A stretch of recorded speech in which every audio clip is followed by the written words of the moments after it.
औज़ुबिल्लाहिमिनश्शैतानिर्रजीम बिस्मिल्लाहिर्रहमानिर्रहीम अस्सलाम वालेकुम रहमतुल्लाहि व बरकातहू। जैसे कि कल भी हमने सूरह बकरा की 2 आयतों का तर्जुमा तफसीर और खुलासा बयान किया था, जिसमें इरशाद रब्बानी हो रहा था कि मान लिया रसूल ने जो कुछ उतारा गया उसकी तरफ उसके रब की तरफ से और मुसलमानों ने भी, और सब ने माना अल्लाह को, उसके फरिश्तों को, उसकी किताबों को और उसके रसूल को, और कहते हैं हम फ़र्क नहीं करते किसी में उसके पैगम्बरों में से, और के उठे हमने सुना और कबूल किया, तेरी बख्शिश चाहते हैं और ये हमारे रब, और तेरी ही तरफ लौटना है। आगे इरशाद रब्बानी है ला युकलिफुल्लाहु नफ्सहा इल्ला वुसअहा, और अल्लाह तकलीफ़ नहीं देता किसी को मगर जिस कदर उसकी गुंजाइश है। इस आयत में बताया जा रहा है कि अल्लाह ताला नहीं ज़िम्मेदार ठहराएगा किसी जान को मगर उसकी वसअत के मुताबिक। ये बहुत बड़ा फ़ज़ल है, करम वाली आयत है, क्योंकि अल्लाह ताला जानता है किसको कितनी वसअत देनी है।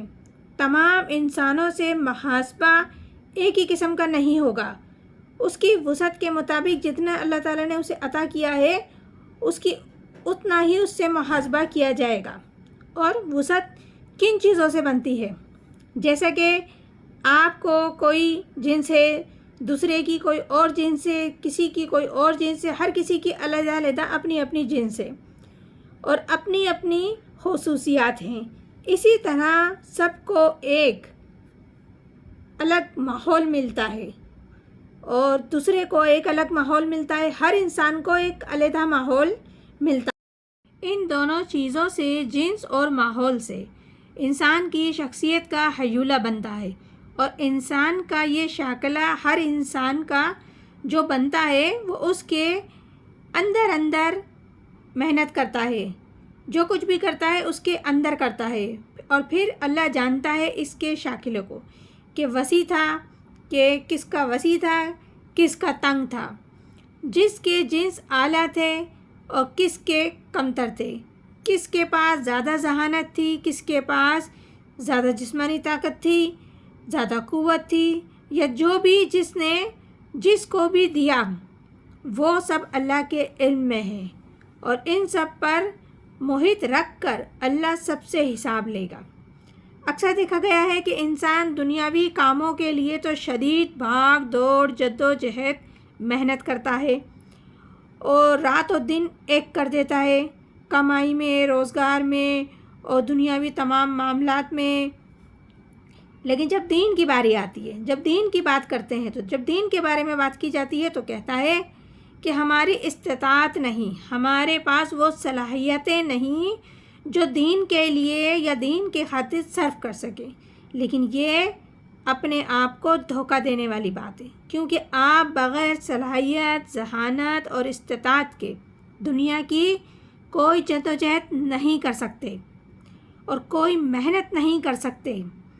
आप आगे ज़िंदगी में बढ़ ही नहीं सकते बग़ैर किसी सलाहियत के। तो इसलिए अपने आप में तलाश करो, अपने आप में से तलाश के करके ढूंढ के वो तमाम सलाहियतों को बाहर लाओ, निकालो अपने आप से। हाँ, आप निकाल सकेंगे, पर उतना ही निकाल सकेंगे जितना कि आपके रब ने आपको अता किया है। और अल्लाह ताला ने किस में कितनी सलाहियतें रखी हैं वो वही जानता है, और उसी के मुताबिक तुमसे मुहासबा किया जाएगा। लहा मा कसबत व अलैहा मक्तसबत, उसको मिलता है जो उसने कमाया और उसी पर पड़ता है जो उसने कमाया। इस आयत में बताया जा रहा है कि हर जान को उसके लिए उसको वही मिलेगा जो उसने कमाया है, और उसी के ऊपर वबाल बनेगा जो उसने कमाया है। तो मकसद हर जान को वही कुछ मिलेगा जो उसने कमाया है। अच्छाई कमाई है, भलाई कमाई है, तो उसको जज़ाए खैर की सूरत में, करम की सूरत में, फ़ज़ल की सूरत में अता की जाएगी। और अगर उसने बुराई कमाई है तो वही उसके अमाल उस पे वबाल बन जाएंगे, और वबाल बन के नाजिल होंगे, और नाजिल होके उसको सज़ा मिलेगी और वो اللہ تعالیٰ اس سے محاسبہ کریں گے اور اس کو سزا دیں گے۔ یہ سورہ بقرہ کی آخری آیت ہے جس کا بھی ہم نے ترجمہ تفسیر بتایا۔ انشاءاللہ تعالیٰ ابھی ایک اس کا حصہ جو باقی ہے جو خاص دعا پر مبنی ہے وہ ہم ضرور انشاءاللہ کل پڑھیں گے۔ اللہ تعالیٰ ہم سب کو قرآن پاک صحیح طریقے سے پڑھنے، سمجھنے اور عمل کرنے کی توفیق عطا فرمائے۔ آمین ثم آمین۔ جزاک اللہ۔